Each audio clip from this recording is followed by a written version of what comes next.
Hello everyone, welcome back to my Python UI application series. So in previous video we sadly ran out of time and I couldn't show you how to use JSON in your Python application, but now I will show you how to. So first thing you need is to import JSON right in the top of your application. So in previous video I also told you some basics of JSON that is used for storing data like databases, but is kindly more simple. So obviously first thing you need is JSON file. So how to create the JSON file? You just open your favorite code editor like Notepad++, create a new file and then start with 2 curly brackets, and inside those you will create a variable which will be called items for us because we are doing items for shopping list, right? And then will be semicolon and then items like milk, bread and pasta and so on.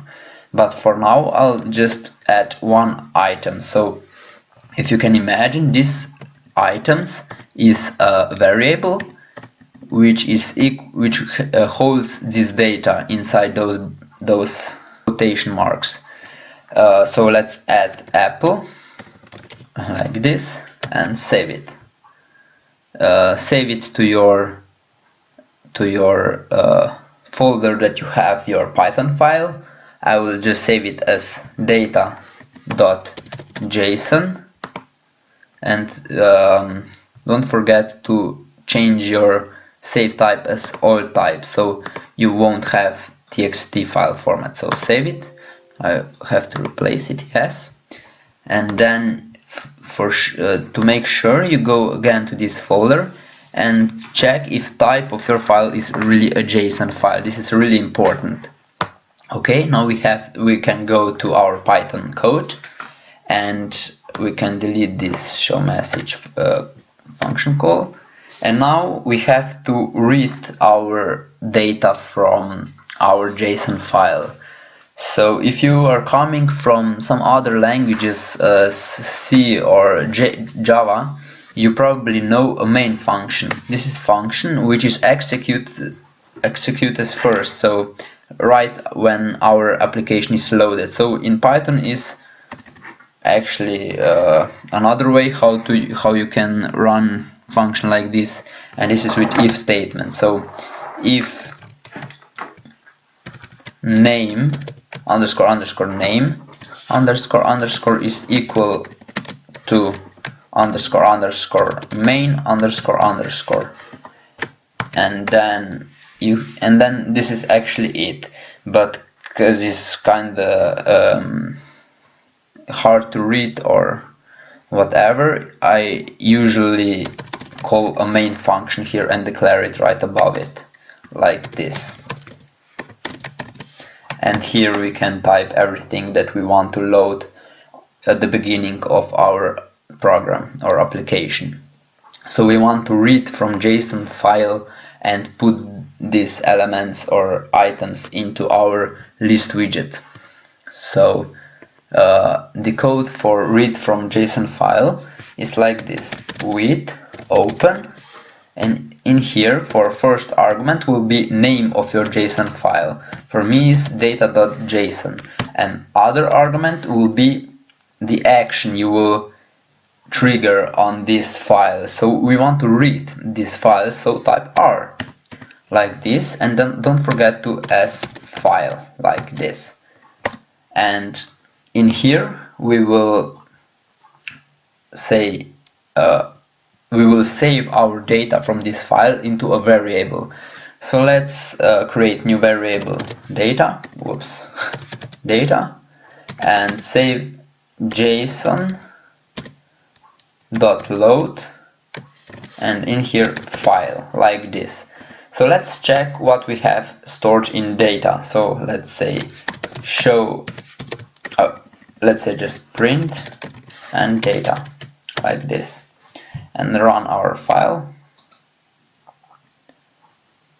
And as you can see, we printed items semicolon apple. Okay, so let's try to print just apple.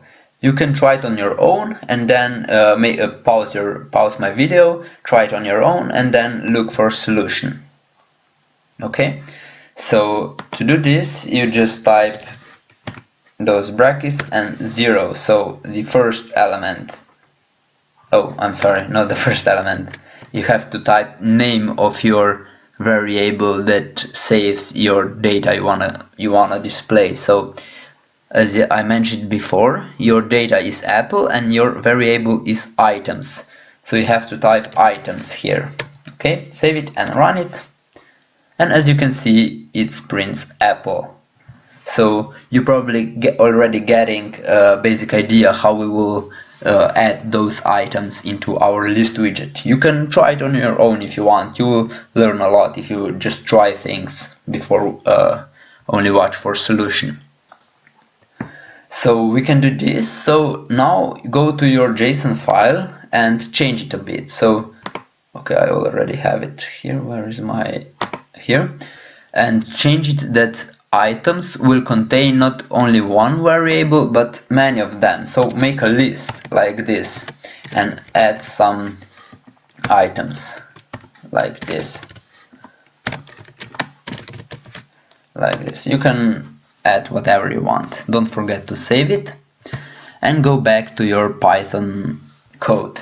Let's try to run it again. What will print now? Okay, it prints the whole list. Okay, so now we can we can print apple now. We have to add another bracket here and type 0 because this is the first element and starts with 0. So type this and F5 for run and we have apple. Great. So now we want to print all those elements in our list widget. So we have to walk through each element and append it to our list widget, right? So how you would do, how can you run through whole list? You can do it with loop. So if you don't know what loop or for loop or while loop is, please look into Python documentation because those are really basics and you should know that before you watch this video. Okay, so right here I will type for item in my items. So I will copy data items without 0 because if you remember this printed us a whole list. So here we have list and here we have one item. So this will be each item in this list when we go through. Don't forget to this indent and then add this item to our list widget. So dlg.list widget and then .add item and in here just type item. So when our application starts, this will run. So let's try if it works. F5 for run.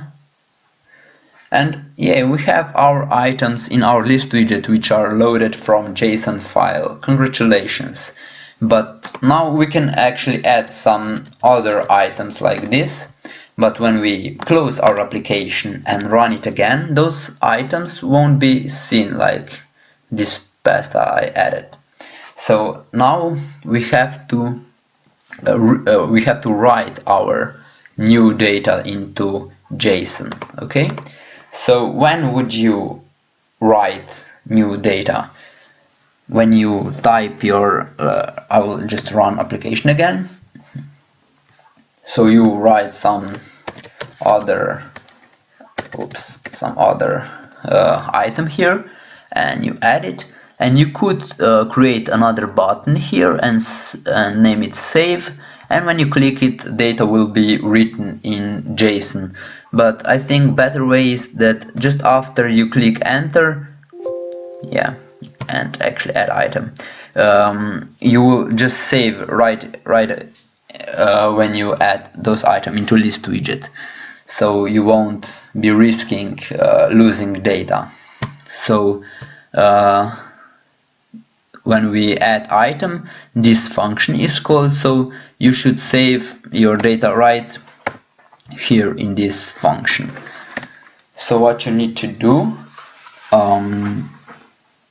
we now have list, right? So you have to add this item to list, okay? But first we need to read file that we know if our file is actually contains list. So let's try if we can read if you can just call data, which we read right here in our main function. So let's print and type data. Okay, so now we should get list in here.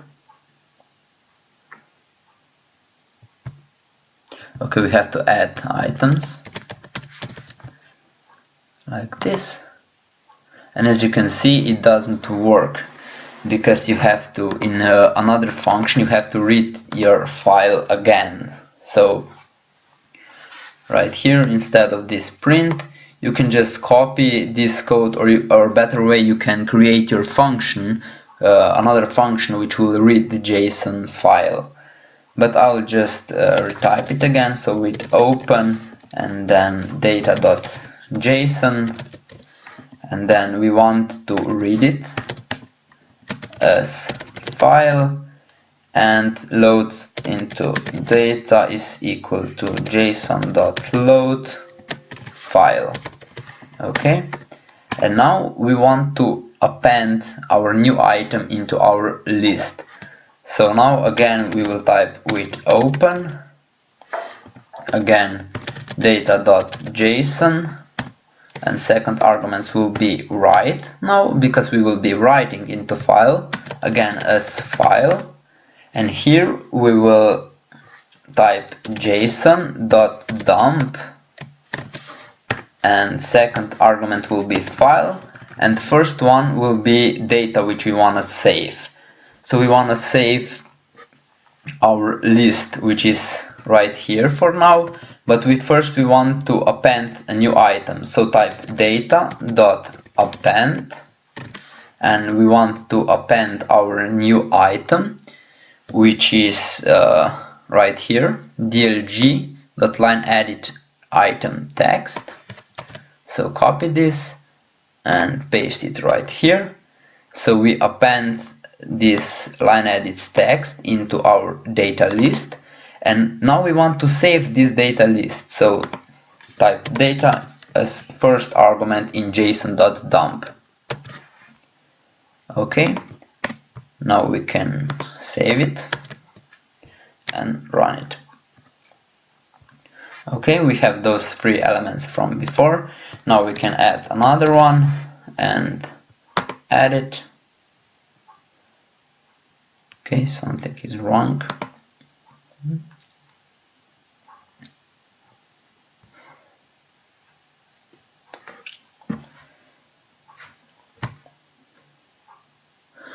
Okay, I forgot to name our list, so I can't just append to data, but I have to append to items like this.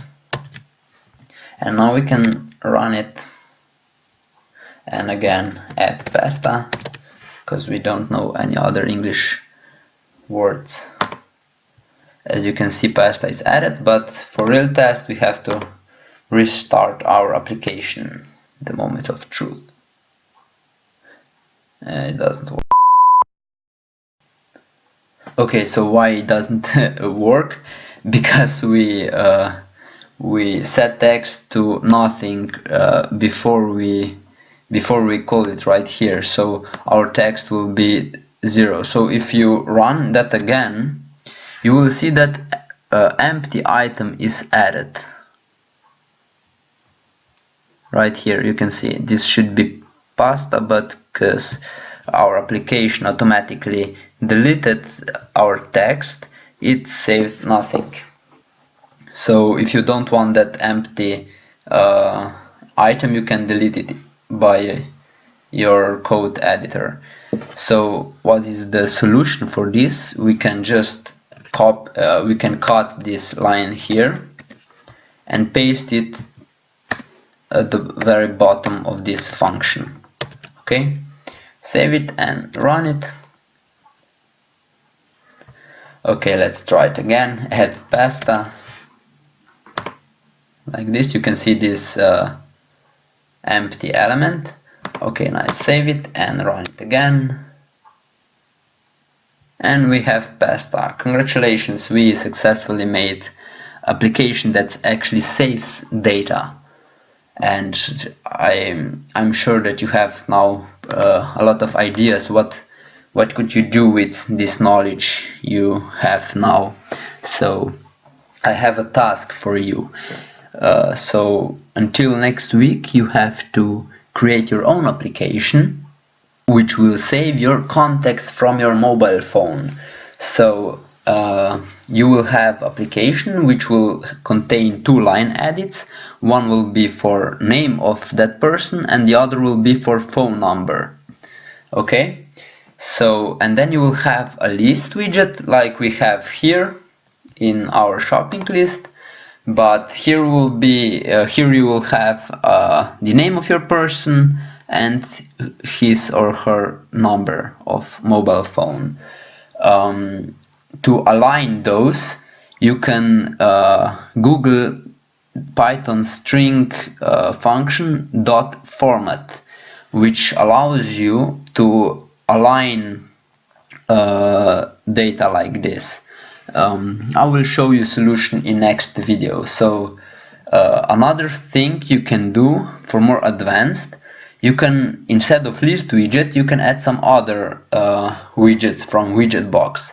You can, for example, add a table widget, which is a little bit harder to use, but if you are brave enough, you can Google some solutions probably or anything else, and let's try to make it. I will cover this in next video, so I hope you had fun, and I'll see you in my next video.